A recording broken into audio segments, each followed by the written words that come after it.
Welcome to Wisdom Wednesday number 99. Don't mix levels of consciousness. Question.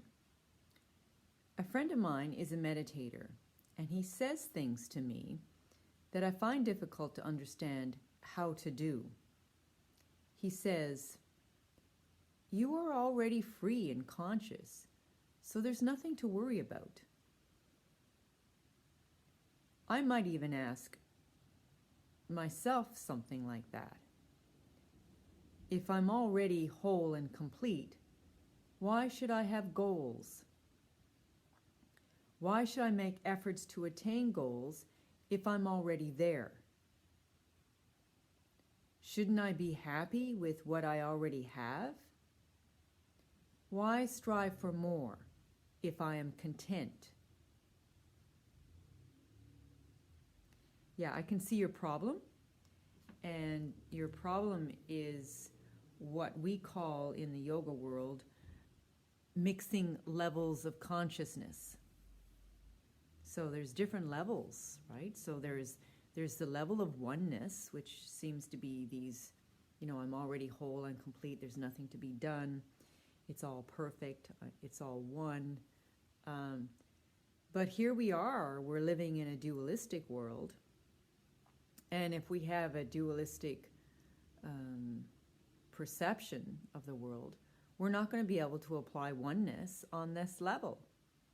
So don't mix those levels, because it's going to be confusing. Because what will happen is you'll say, well, it's all perfect, and you won't make any efforts, and you won't change your present state of consciousness. You're just sort of saying some words that have almost no meaning to you. But those words are coming from as if they're oneness words, so then that should just solve the problem for you.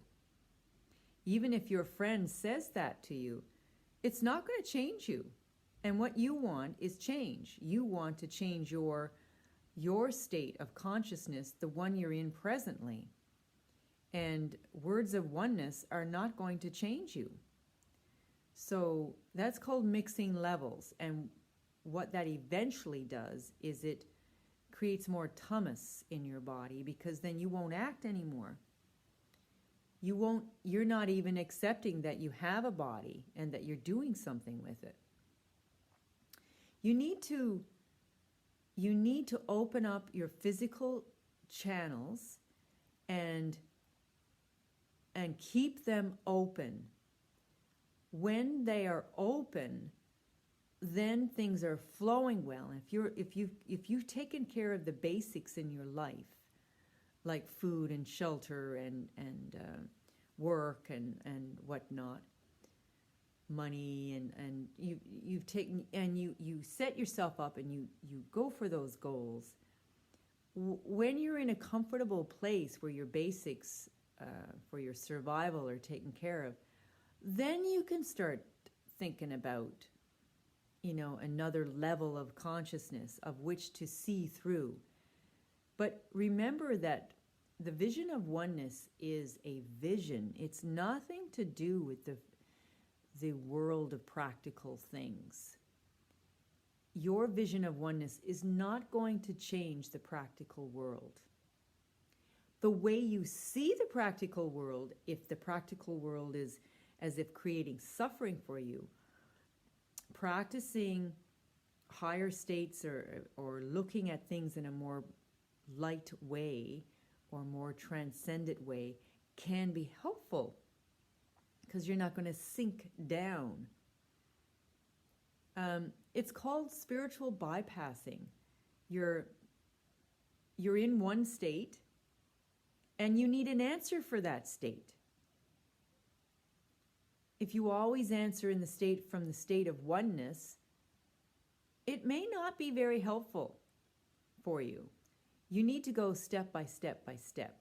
You have to honor that you have a body and that you're taking care of all the aspects of the body. Then you can start thinking about this vision of oneness and start applying it in your life. But don't do it before you've taken care of the basics in your life. So yeah, you can research spiritual bypassing. It's kind of, it gives you excuses not to act when you should act. It's spiritual bypassing. It's you're talking oneness when actually the language you need and the advice you need is more on a practical level. And another area where you say mixing levels will happen is, say you got a spiritual teacher and they're channeling the divine most of the time, let's say, and then you ask them another question at another time when they're not in the seat channeling the divine, and you start to, and then they give you an answer, and you're confused because, you know, an hour ago they were channeling the divine, and now you're getting something that is the opposite of what was said an hour ago or a day ago or whatever. Well, what's going on there is, your teacher goes in and out of oneness states. So they're not always in the state of oneness. They can channel it if they've worked on that. But there are the times when the ego body just needs to operate. And so then they're going to come from that place. So then what happens is you put them up on a pedestal, and then you get disappointed in them. But this is also you mixing levels. You think that they should always be in that state because they were in that state when they answered your first question and you got into a lifted state of consciousness. So you think they are permanently in that. No, it's not true. So you really just have to, this is what I suggest for those of you who are confused. You're walking on the spiritual path and you're hearing all this language of oneness, and it's very inspiring, and you want to change your life and you want to apply it in your life. Well, I just say that you have to take care of your physical basic life. And yes, it'll probably come from a dualistic and ego perspective, but don't worry about that. I would just take care of that, take care of those things, and then, but keep listening to the words of oneness and wisdom and apply it. But don't mix levels. Just understand that I have to take care of my physical body, and I am going to go for some goals in life, and that's how that's going to happen. And then when you hear there's no goals to reach once you're in that highest state of consciousness, well, on that level, it's true. There isn't any goals because you're in that state. But that state is there all the time, but are you there all the time? And if you're not there all the time, then you must operate with the laws of the physical ego level. Don't go putting in oneness when you need to survive in your physical body.